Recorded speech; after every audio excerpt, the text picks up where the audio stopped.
Painit na ng painit ang panahon, kaya naman alamin natin kung may pagbabago na nga ba sa umiiral na weather system sa bansa. Ihahatid sa atin yan ni Pag-asa Weather Specialist Alzar Aurelio. Magandang araw sa ating lahat. Narito ang ating weather update. Patuloy pa rin tayo nakakaranas ng mainit na panahon sa bansa sa dayan sa easterlies. At sa nakita namin ay nasa transition na tayo o magpapalit mula sa amihan papunta na sa tag-init at tuyong panahon.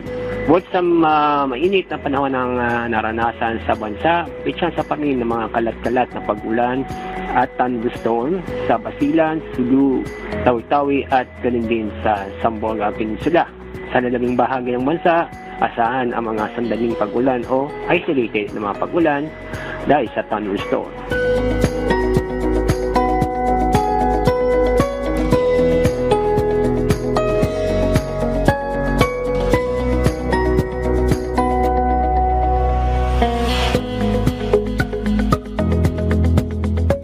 Wala naman tayong binabantayan na low pressure area o bagyo sa dagat Pasipiko, lalo-lalo na sa loob ng Philippine Area of Responsibility.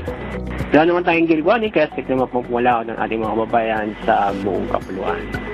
Narito po ang pinamataas na heat index na italas dito sa Metro Manila. Narito naman ang pinamataas na heat index na ating na-monitor sa ating bansa.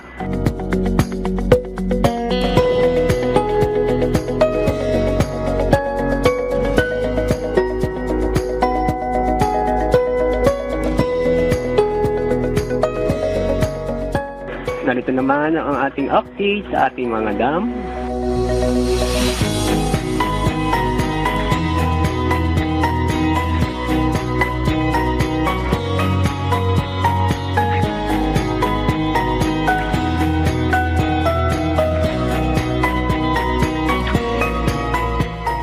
Yan po ang ating update mula sa Pag-asa.